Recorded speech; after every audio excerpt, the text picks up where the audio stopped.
Washington.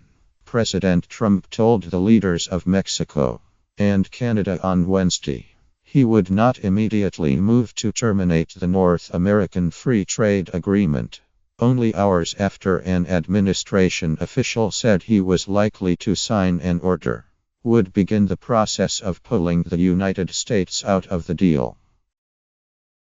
In what the White House described as pleasant and productive evening phone calls with President Enrique Pena Nieto of Mexico and Prime Minister Justin Trudeau of Canada, Mr. Trump said he would quickly start the process of renegotiating Nafta, not abandon it, as he said he would do during the 2016 presidential campaign if he could not rework the deal to his satisfaction. It is my privilege to bring Nafta up to date through renegotiation, Mr. Trump said in a statement issued by the White House at 10:33 p.m. I believe that the end result will make all three countries stronger and better. The announcement appeared to be an example of Mr. Trump's deal-making in real time. It followed a day in which officials signaled that he was laying the groundwork to pull out of Nafta, a move intended to increase pressure on Congress to authorize new negotiations, and on Canada and Mexico to accede to American demands. It was not clear whether the president would still sign an executive action to authorize renegotiation of Nafta, which he once called the worst trade deal ever signed by the United States. Washington must give Canada and Mexico 6 months' notice before exiting the trade agreement, which came into force in 1994. Any action to that effect would start the clock. But the prospect of the United States pulling out obviously alarmed the Canadian and Mexican leaders and prompted their calls to the White House. The Mexican peso plummeted in trading after news broke at midday on Wednesday. The White House had drafted an executive order withdrawing the United States from Nafta. Mr. Trudeau called Mr. Trump twice, on Tuesday and Wednesday, to discuss the sudden rupture in the trade relationship between the United States and Canada.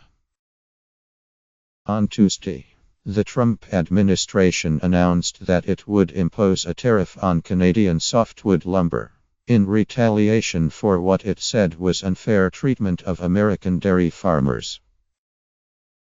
The president has repeatedly derided Nafta, describing it last week as very, very bad for the country, companies and workers, and he promised during his campaign he would remove the United States from it if he could not negotiate improvements.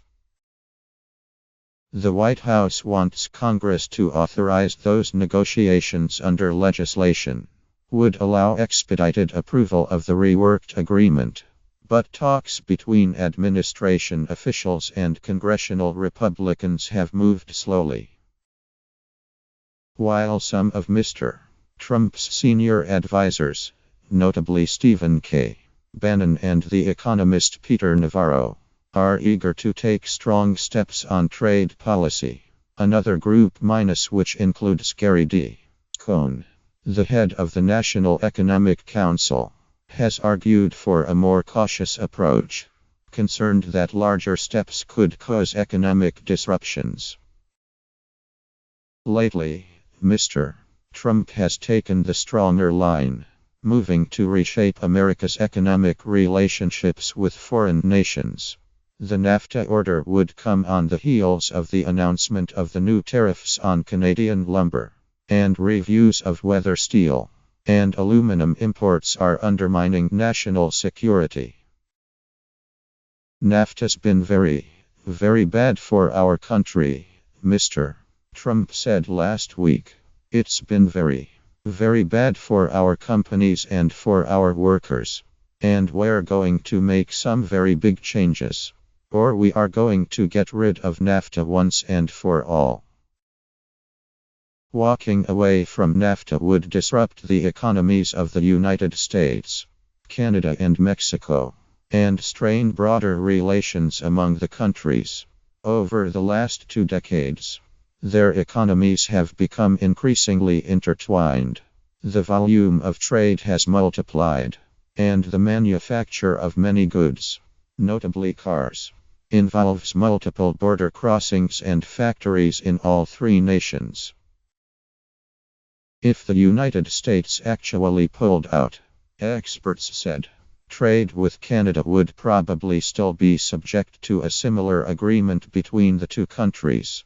Took effect in the late 1980s and served as a model for Nafta. The Trump administration, however, could seek to withdraw from that agreement as well. The shift in the rules governing trade with Mexico would be more significant. The two countries both take part in the World Trade Organization, but that allows much higher tariffs. Mexico, for instance, could impose a 37% tariff on American corn.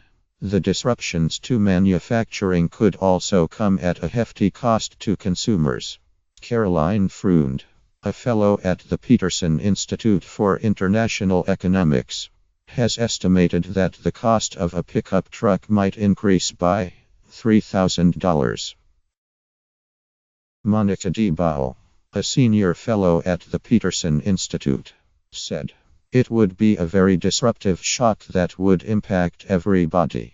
It would impact growth, it would impact companies and supply chains. It would impact workers. It would impact voters in Trump states. It's just crazy to imagine that they would go that route." The suggestion of withdrawal, reported by Politico on Wednesday, raised anxieties in financial markets. The peso fell more than 2% against the dollar, and the Canadian dollar fell about 0.3%. Scrapping Nafta would be a disastrously bad idea, Senator Ben Sasse, Republican of Nebraska, said in a statement. "Yes, there are places where our agreements could be modernized. But here's the bottom line. Trade lowers prices for American consumers, and it expands markets for American goods. Risking trade wars is reckless, not wise." Both Mexican and Canadian officials have said repeatedly they are ready to negotiate changes to the trade agreement. Written in the early 1990s, it is outdated in key respects. Its drafters, for example, did not foresee the rise of the Internet.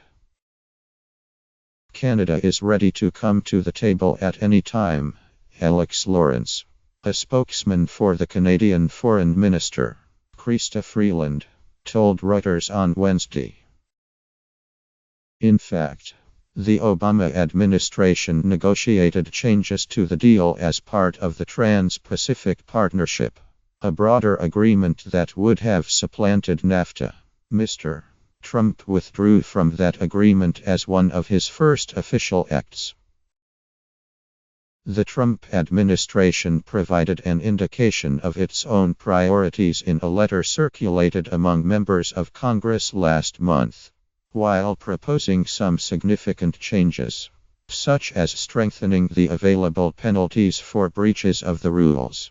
It suggested that the administration was not seeking to alter the basic structure of the agreement, prompting relief both north and south of the United States. The administration must send a final version of that letter to Congress to start another clock, a 90-day waiting period before negotiations. Starting both clocks would allow the White House to begin negotiations with Mexico and Canada while holding in hand the threat of walking away from the table. It is not clear whom that would hurt most. Mr. Trump has repeatedly denounced trade deficits as a major contributor to what he sees as the nation's broken economy. but trade among the three North American nations is relatively balanced, particularly in comparison with trade between the United States and China. The United States actually ran a trade surplus with Canada in 2015, and during the first 3 quarters of 2016. According to the most recent data available from the Commerce Department, American sales of goods and services to Canada exceeded purchases of goods and services from Canada, on average, by $1 billion a month.